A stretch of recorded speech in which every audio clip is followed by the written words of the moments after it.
Pero la sala en cuestión era extraordinaria.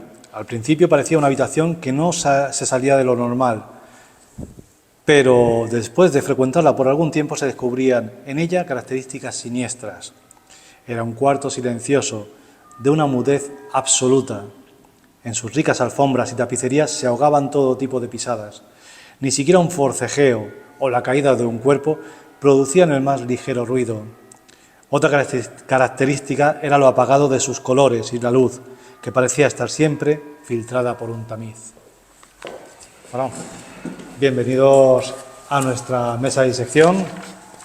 Cojan guantes y escalpelo y prepárense para abrir la ficción de hoy en Canal. Esto es Ficción para atrás.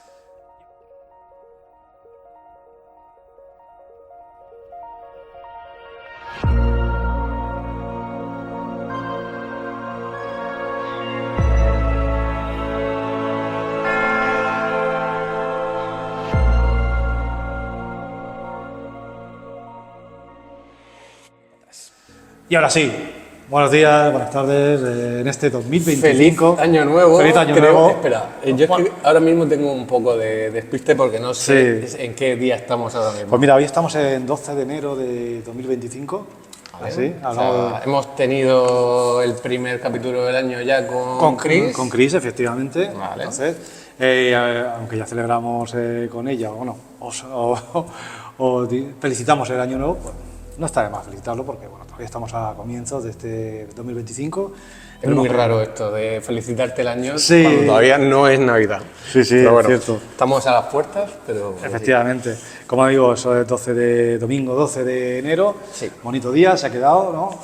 Y vamos a hablar pues de un relato que me toca a mí traer hoy. Sí. O sea, que tenía ganas de traer a este autor y tenía ganas de traerlo por algo por lo que no se le conoce. Por lo menos no tanto. A Conan Doyle. A Sir Arthur Conan Doyle, porque fue caballero de... A partir de ahora, Sir. Sir. Entonces, bueno, es el episodio 17 de la tercera temporada. Estamos a punto de llegar a lo que es a la mitad, ¿no? Al cenit de esta temporada. Y bueno, nunca mejor que, o sea, nada mejor que hacerlo con este hombre que fue famoso sobre todo, todos lo sabréis, ¿no? Por inventar a su famoso detective Sherlock Holmes. Entonces, bueno, no sé si quieres decir algo antes de que hablemos un poco de él o... No, que hablemos de él directamente, claro. Sí, bueno, hay que decir que la vida de Sherlock Holmes ha sido también un poco de película. Eso era... De Conan Doyle. De Conan Doyle. Ha sido un poco de aquella manera. Su padre fue ingresado varias veces por alcoholismo y depresión y eso hizo que su familia, en un momento determinado, eran 9 o 10 hijos, no se sabe con seguridad, porque además 3 murieron y demás, que su familia se dispersara en diferentes centros de acogida y de forma temporal. Luego volvieron, a los 2 o 3 años, volvieron a reunirse, pero fue una familia bastante desestructurada. De los hermanos no voy a hablar, pero vamos a decir que Arthur Conan Doyle estudió medicina, Sí. y ahí fue donde conoció a Joseph Bell, que fue el médico que inspiró a su héroe, ¿no? a su detective Sherlock Holmes. Es decir, que todas las aficiones de Sherlock Holmes también se ven reflejadas en la propia vida de... El opio también, entiendo. ¿No? Sí, efectivamente. Pero bueno, él era muy deportista, destacaba en rugby, en boxeo, golf, etc. De hecho, jugó como profesional durante una temporada como portero. Y luego se embarcó también en diversos barcos, ¿no? Primero hacia la Antártida y luego hacia Sudáfrica. Bueno, ya te digo, fue portero en el Portsmouth Association Football Club, que fue... O sea, ¿Qué inglés eso? sí, muy inglés. Y bueno, se casó 2 veces, que esto no tendría mayor importancia si no tuviéramos en cuenta que la segunda vez que se casó con una medium bastante importante, que tengo aquí el nombre porque era muy importante en esa época, que era Jean Elizabeth Lecky. Una cosa sí que sí que estaba clara de este hombre, que eso sí me parece como muy significativo de su figura, que es que él era muy, o sea, pese a ser médico, él era una persona muy creyente en lo paranormal y o sea, tenía mucha creencia en las medium. Es que me estoy acordando que esto es una cosa que tú y yo hablamos cuando el capítulo de Agatha Christie, yo no sé si tú te acuerdas, pero cuando desapareció Agatha Christie, aquel capítulo de lo que había pasado con su marido, que dejó una nota en un coche, el coche abandonado por ahí, Conan Doyle contrató a una medium, no sé si todavía no estaría casado con esta mujer o lo que fuera, pero contrató en ese caso a una medium para intentar localizar a Agatha Christie. Sí, mira, a ver, puede que fuera esta misma medium, porque en realidad cuando se casó con ella, digamos que era su amor platónico durante 20 años. O sea, su mujer murió de una enfermedad de tuberculosis, creo que, si no me equivoco mal, al año de morir la mujer de Arthur Conan Doyle, se casó con esta medium, con la que tuvo 3 hijos más. Entonces, él sentía una profunda admiración por esta medium, y de hecho yo creo que el estar con ella fomentó que luego escribiera una serie de obras y que apoyara este movimiento espiritual, que incluso se enemistó en un momento determinado con su amigo Houdini, porque era muy amigo de Harry Houdini. Sí, cierto. Y bueno, dio muchas conferencias sobre... De hecho, es que Doyle creía que Houdini tenía poderes, en cierta manera. Sí. Y Houdini lo retó, que eso no venía aquí, no lo he investigado, pero sí que en un libro que leí de Houdini, Houdini lo retó a que intentara ponerle en contacto con su madre fallecida, porque Houdini estaba muy apegado a su madre, y contactó con me parece que era esta misma medio, la mujer de iba a decir Sherlock Holmes, de Conan Doyle y el propio Conan Doyle, para ponerlo a prueba. Luego, evidentemente, Houdini dijo que esa no era su madre, bueno, pero bueno, también era famoso Conan Doyle por un caso, que es el caso de las hadas de... A ver si encuentro las hadas de Cottingley. No sé si te suena. Pues hubo una temporada en la cual unas hermanas pues se hicieron fotografías con hadas. Ah, sí, el tema de las fotos con hadas. Claro, sí. Y aunque décadas después, cuando ya eran ancianas, estas hermanas, pues desmintieron esa fotografía, ¿no? Dijeron que la habían hecho con recorte y tal. Él estaba convencidísimo, de que aquello era verdad. Sí. De hecho, mira, aprovecho para recomendar un libro que va sobre este suceso en concreto, y es ficción, y es además de uno de los escritores que más me gustan, así españoles, que es Félix J. Palma, y lo ha sacado hace poco, se llama El gran timo de las hadas. Y tiene como punto central precisamente este caso, ¿no? Sí, el caso de las hermanas de Cottingley. Y está muy interesante, entonces aprovecho para recomendarlo si no lo habéis leído, porque bueno, es una buena manera de comenzar el año. Pero como digo, Conan Doyle tenía mucho conexión con estos círculos espiritistas, con el tema de la espiritualidad. Yo me gustaría que mencionáramos el tema de... porque a mí esto también es algo que me hace mucha gracia. La muerte de Sherlock Holmes. La muerte de Sherlock Holmes. Sí, pues mira, sobre la muerte de Sherlock Holmes, en realidad el éxito de Sherlock Holmes fue algo muy, digamos, inesperado. Porque él de hecho escribía en sus consultas, primero en su consulta de medicina, y luego en la consulta que montó en Londres, si no me equivoco, de oftalmología. Dice, no entraba nadie y entonces aprovechaba para escribir. De hecho, en esa última consulta en Londres, cuando empezó a escribir sobre Sherlock Holmes. Imagínate cuánta gente entraría. Pasaba tiempo aburrido. Sí, lo que decíamos siempre del aburrimiento, que muchas veces favorece es creativo, la creatividad, la imaginación. Pues él llegó un momento en que, porque no le gustaba su personaje. O sea, él odiaba a Sherlock Holmes. Ha pasado mucho.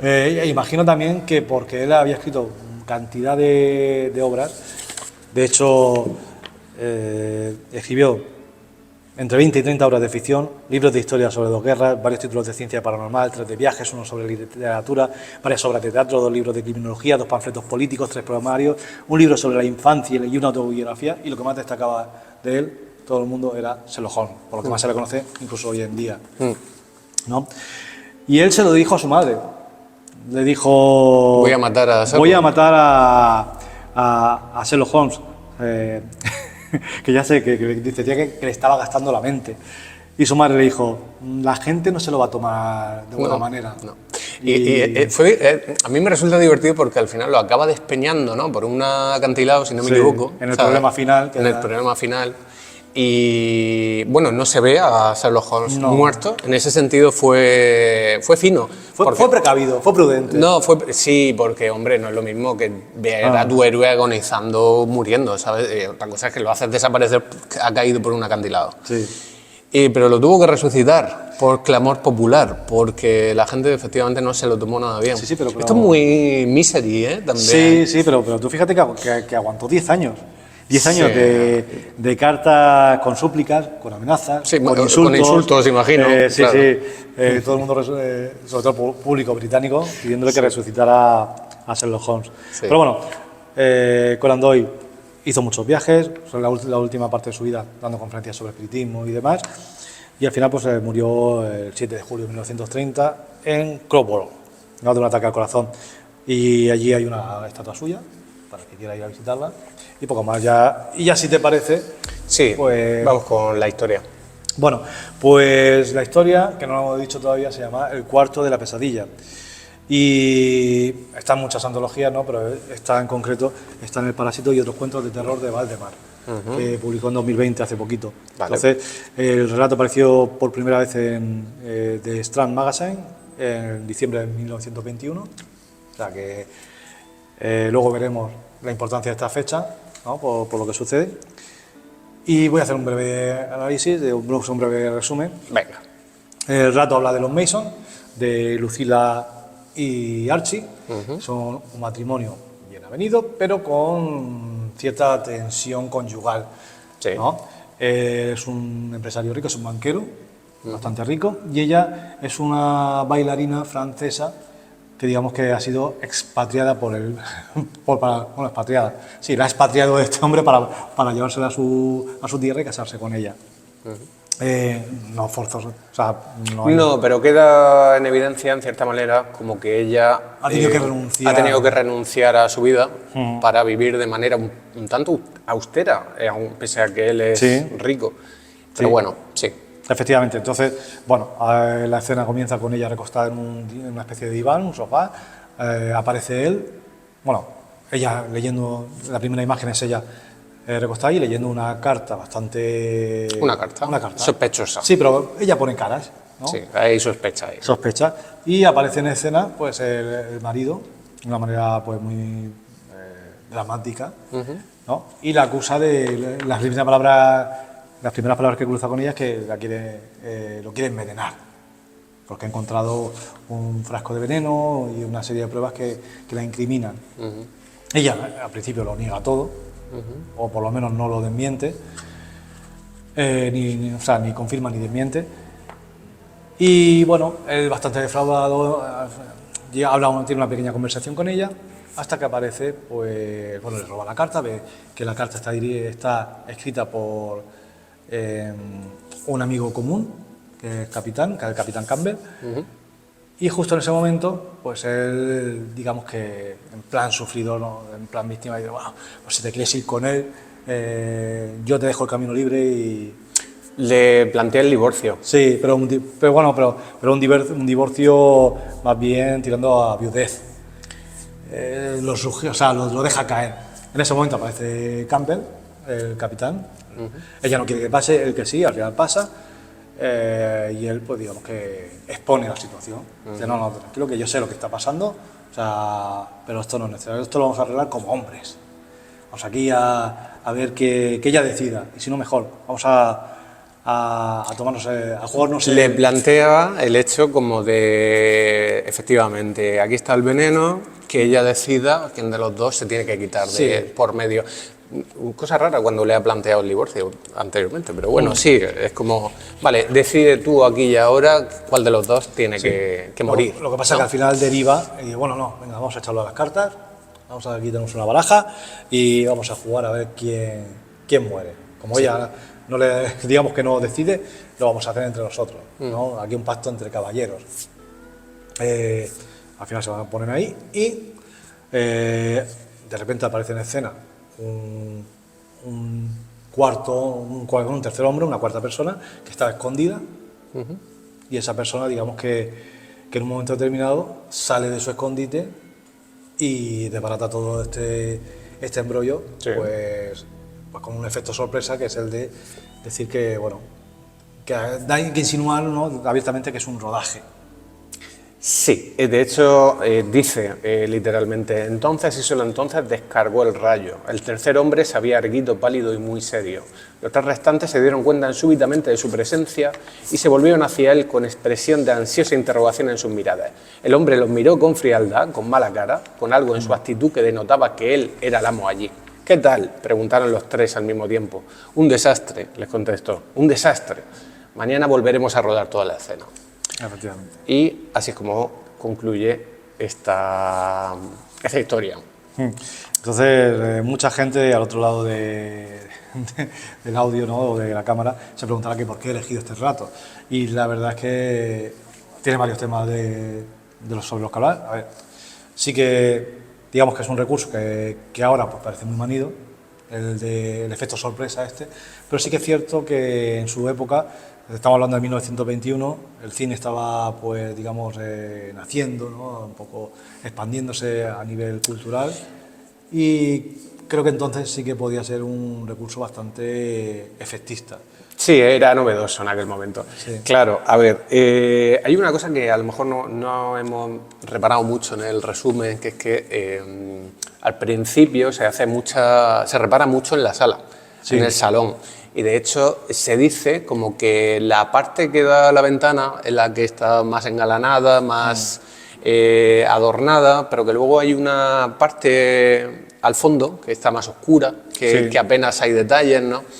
Y se repara en eso un par de veces, ¿no? Entonces sí que ahí sienta el autor un poco como el precedente que le va a servir luego para hacer el gancho, ¿no? Para hacer el giro final, Claro. quiero decir. De hecho, a lo largo del relato, bueno, a ver, tú vas leyendo y vas viendo cositas, pero no reparas en ellas hasta que no lo lees una segunda vez, una vez que sabes el final. Claro. Porque sí que deja pistas. Y esto, pues claro, a ver, es el creador del mayor detective de la historia. Entonces, deja pistas de que, pues, habla de personajes, habla de escenas, habla de tiempos,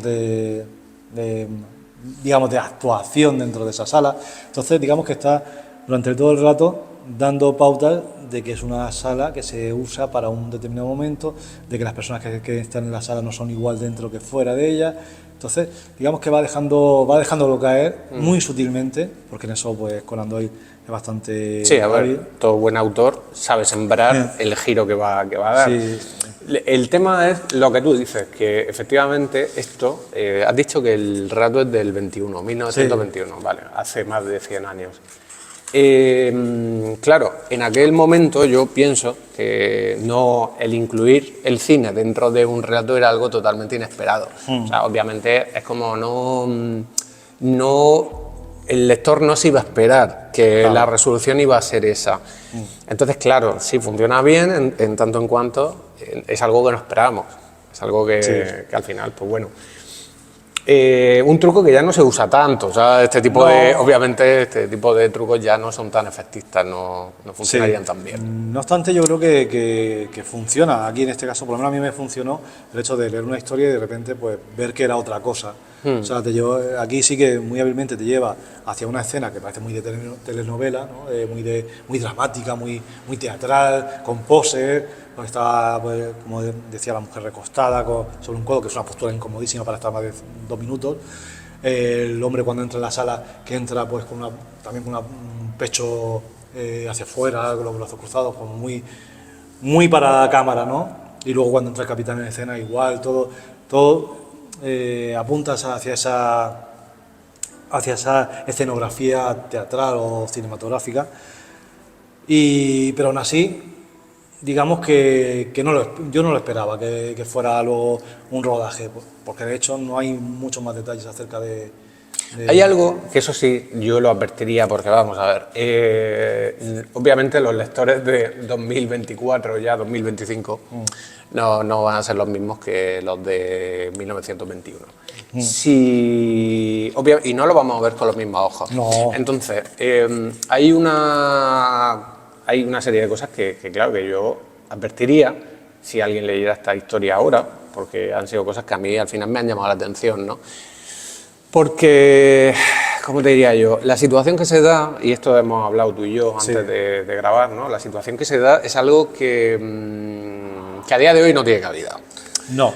A día de hoy no tiene cabida porque algo en lo que tampoco hemos reparado demasiado en el resumen y que no hemos mencionado demasiado, pero aquí se hace mucho hincapié en que, y además esto lo hace el narrador, hace mucho hincapié en dejar claro lo honesto, buena persona, que es el protagonista, Claro. Archie Mason, Efectivamente. y también lo honesto y buena persona y lo inesperable que es el hecho de que se vaya a fugar esta mujer con el tal Campbell, que también es como una, ¿sabes? Como un tipo como muy, pues eso, un señor, ¿no? Sí.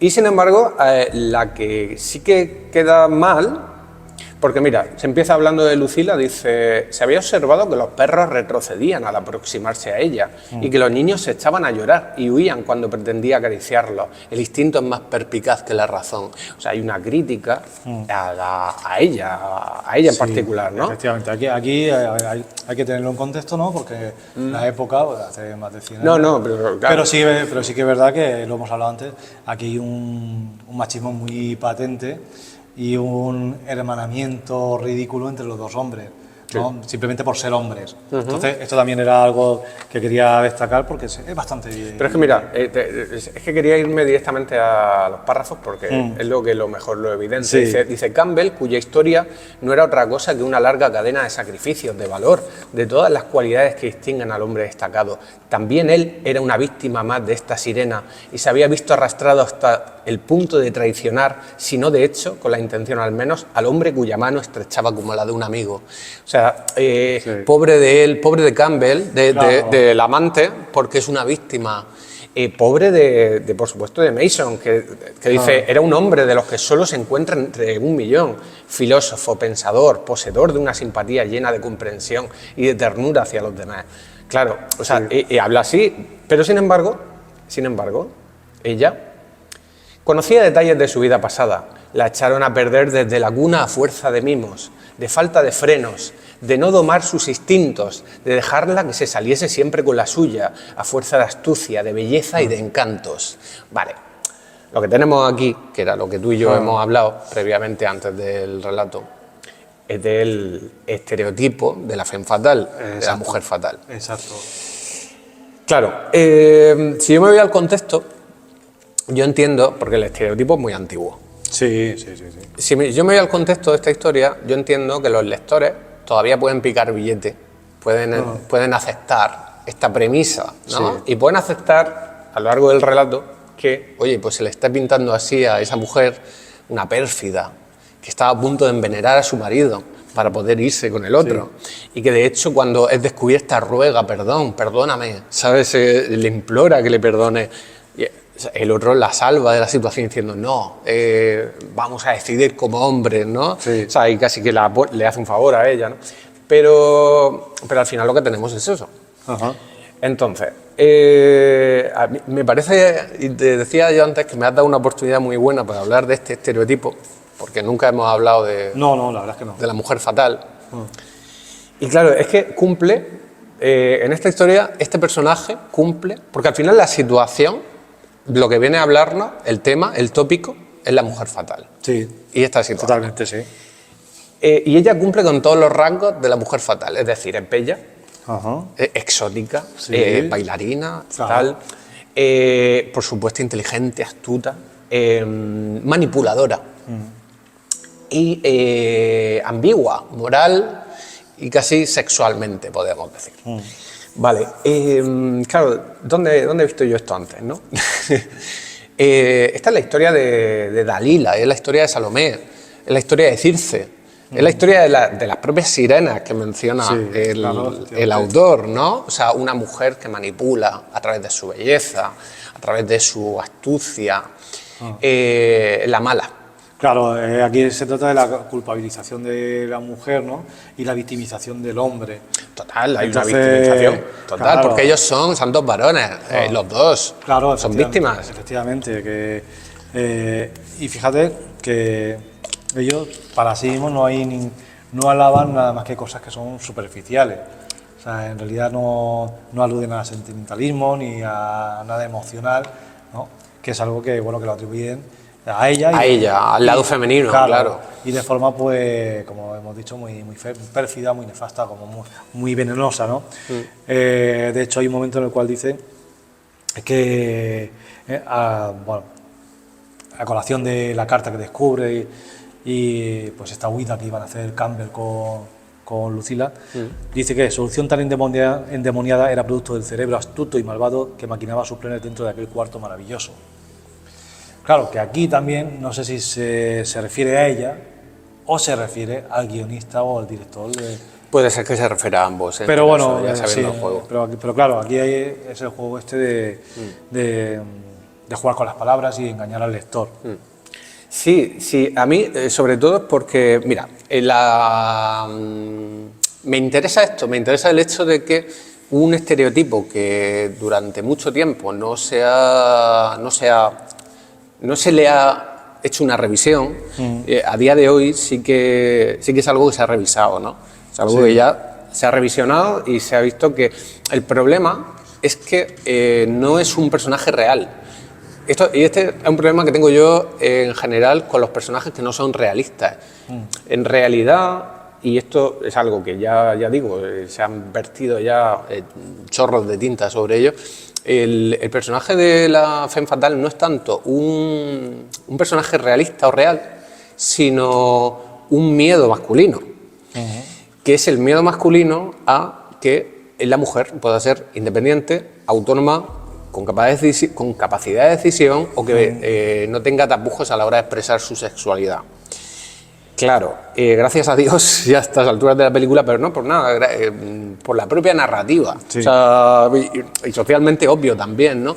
Pero claro, a mí me ha hecho recordar, porque de hecho esto lo une con el cine, me ha hecho recordar las películas de género negro, donde este tipo de personajes aparecen, las pérfidas, las mujeres fatales, y fíjate tú que la resolución siempre es el castigo para ellas.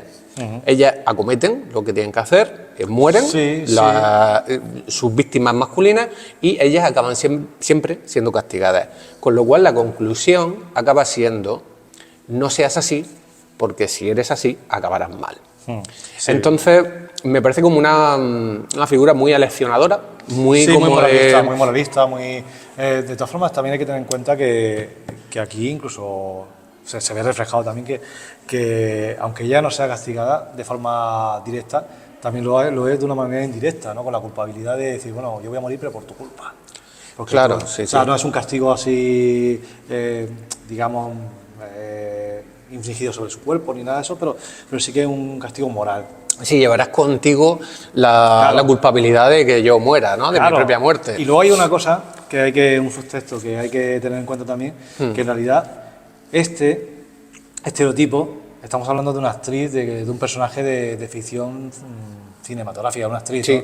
Y de un personaje que interpreta. Entonces, el subtexto es que el cine está tomando esta representación como una mujer real que en realidad no lo es, pero simplemente esto es lo que va a ofrecer al mundo del audiovisual. A ver si te entiendo mejor. Sí, a ver, tenemos aquí un personaje que en principio a nosotros, cuando empezamos a leer el relato, nos parece un personaje real, ¿no? Aunque esté estereotipado, ¿no? Dentro de ese contexto. Bueno. Sí, a ver, un personaje real, quiero decir que según el relato es un personaje real. Sí. Bueno, sí, dentro de la ficción es un personaje real. Claro, nosotros podemos captarlo o no captarlo, de esa manera. Sí. Pero es una ficción dentro de la ficción. Sí. Entonces es un estereotipo sobre un estereotipo, con lo cual se magnifica. O sea, es como ir quitando capas para ir estereotipando más aún. Sí, y yo no sé cómo o sea, en realidad fue un poco certero Conan Doyle a hacer esto, porque, ya te digo, si es de 1921, en los años 30 y 40 es cuando se graban este tipo de películas, Hilda, con Rita Hayworth, donde precisamente se ve perfectamente el estereotipo, ¿no? Y se sigue viendo. Sí, yo te lo digo porque, claro, yo no puedo, en pleno 2025, no puedo leer esta historia, no puedo ver esta historia sin tener en cuenta todo lo que ha pasado después, todo todo lo que se ha revisado después. Si estuviéramos entonces, a lo mejor lo estaría revisando desde ese punto de vista, si tal vez fuera esa mi mentalidad o mi forma de verlo. A día de hoy no puedo, ¿no? Y me parece interesante también, por ejemplo, bueno, voy a recomendar un libro que me lo he traído, que es el de Hombres Fatales, Metamorfosis del deseo masculino en la literatura y el cine, de Elisenda Julibert, que precisamente habla de esto. Pero también el cómo se ha reinterpretado, por ejemplo, el mito de la femme fatal en la ficción, que más que se haya reinterpretado, lo que ha ido es desapareciendo, pero yo estaba pensando antes en Beatrix Kiddo, de Kill Bill, como un personaje femenino, bueno, que digamos que hace de las bajas pasiones, como la venganza en su caso, su motivación. Claro, en el caso de Beatrix Kiddo, ella tiene una motivación real. O sea, en ese caso sí, entendemos por qué hace lo que hace y no la mueve la perfidia, la mueve un sentimiento de venganza que es totalmente justo y necesario y con el que el espectador además puede empatizar, porque nos ponemos a favor de ella. O sea, queremos que mate a Bill en Kill Bill, es la película a la que hago referencia. Entonces, claro, ya se convierte en otra cosa. Ya obviamente no es esa mujer fatal. No, es una mujer con motivaciones.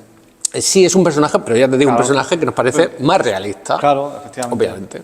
Claro, porque no descarga sobre su personaje, ¿no? Ningún rasgo que sea definible simplemente por ser mujer. Claro. Entonces, a ver, todo el mundo o sea, es que no... Sí, por eso te digo que lo problemático para mí aquí es que como que no hay una... O sea, más allá de sus deseos de manipular o de su deseo de medrar, ¿no? Porque al final, ¿por qué quiere matar al marido? Porque está enamorada del otro, o porque le conviene más económicamente, o porque... En realidad... no lo sabemos porque el narrador no quiere que lo sepamos, porque da igual. Sí, da igual, efectivamente. Da igual, o sea, lo que piense ella da igual. O sea, claro. Hay unos hechos ahí que la apuntan como culpable y lo que diga ella, lo que pueda pensar, las intenciones da igual. O sea, se inventa el marido. En lo que yo reparo, en los lectores de aquella época, sin embargo, picarían billetes. O sea, leerían eso y dirían, claro, esta es la típica que va a matar a su marido. Seguro, porque... Seguro que sí. Probablemente, y por eso probablemente esta historia funcione, y por eso probablemente al llegar al final muchos se dieran el trompazo ese de decir, que es una película. Claro, y ahí el truco funciona. O sea, en su contexto, yo creo que el truco funcionaba. Sí. Está claro. Yo creo que, bueno, para conocer a Conan Doyle no es el mejor relato. A mí me fascina Sherlock Holmes. De hecho, he leído todo Sherlock Holmes y me gusta mucho cómo escribe Arthur Conan Doyle. Pero entiendo por qué se hicieron famosas esas historias y no estas otras, ¿no? Estas eran más controvertidas, digamos, se salían de lo que tenía acostumbrado el público. Y bueno, siempre está bien leer a Conan Doyle porque escribe muy bien, para mi parecer escribe muy bien, porque no sé, la traducción así lo demuestra, no lo he leído en original, en el idioma original, y yo lo recomiendo. Entonces, ya sea esta historia o Sherlock Holmes, cualquiera de Sherlock Holmes. Tengo que decir, desde luego, en favor de la historia, que en cuanto a la técnica, me gusta cómo construye la intriga. O sea, no te... ¿Cómo te diría yo? Cuando te plantea ya la escena y te da la impresión de que entre ellos, el marido y la mujer, han pasado cosas, pero tú no sabes qué cosas son. Y entonces tienes que... O sea, sigues leyendo un poco a la espera de entender qué está pasando o cuál es realmente la situación. Entonces la construcción de la intriga está muy bien hecha, se nota que este hombre... Se nota que sabía lo que hacía. Se nota que sabía lo que hacía. Me llama la atención el uso del narrador omnisciente que va de un punto de vista a otro, que esto es muy arcaico, esto ya no se hace. O sea, el hecho de que parte de ella, luego va a él y luego vuelve a ir a ella, ¿no? Ese baile, eso ya no se hace. Y bueno, en fin, ya digo, el truco final, que al final pues entiendo que en su momento fue novedoso, pero que ahora pues ya quizás no lo es tanto. Pero oye, no, queda ahí como una curiosidad de la historia de y bueno, este hombre. Y como te decía antes de récord, Esto igual tiene esta historia igual tiene un origen verídico, porque Eso es curioso también. Sí, a Arthur Conan Doyle se le acusó de tener, bueno, con un amante que tuvo, que era la mujer de un amigo suyo y escritor. Este amigo escritor le acusó de, entre su mujer y él, querer envenenarle. Entonces, Pero ya, claro, lo primero que te diría es, habría que ver todas las versiones y, Hombre, y qué claro, pasó en realidad. claro. Y lo segundo que te diría es entre él y su mujer. No a su mujer. o sea, no, la mujer del amigo. Ya. Claro. No, pero te quiero decir que no era cosa de ella, la pérfida, ¿entiendes? Sino que de los dos, ¿no? Sí, y sí. tampoco sabemos cuánto hay de real en eso. Ahora, Ah. queda bien como broche y a la hora de relacionarlo con la propia Sí. historia. Y bueno, ya como para terminar, también decir que a comienzos de la década de los 2000, esto como apunte que no lo he dicho antes, el historiador y escritor Roger Garrick Steele acusó a Conan Doyle de haber plagiado el texto de El sabueso de los Baskerville. No me digas. Sí. Se supone, o sea, este hombre decía que en realidad, y esto es lo que riza el rizo, el autor original de esa obra sería Bertrand Fletcher Robinson, que era el marido al que pretendían, según él, envenenar. Bueno, a lo mejor. Bueno, a lo mejor era un caso de derechos de autor. Resuelto de aquella manera. Sí, resuelto fácilmente. Bueno, pues nada, Víctor, dejamos esto por aquí, que Sí. vamos bien de hora y nos vemos. ¿Cuándo nos vemos? Pues nos vemos la semana que viene. Semana que viene. Sí, capítulo 18, episodio 18, 19 de enero. Eso. Así que Vale. nada, no olvidéis recoger al salir. Y borrar las huellas. Ya está. Si te ha gustado el capítulo de hoy, dale a like y no olvides suscribirte. Si quieres apoyarnos, puedes hacerlo compartiendo nuestro contenido, siguiéndonos en redes y comprando nuestros libros. Tienes toda la información en la caja de descripción y en el enlace linktree/ficciópatas. Prometemos borrar tus huellas.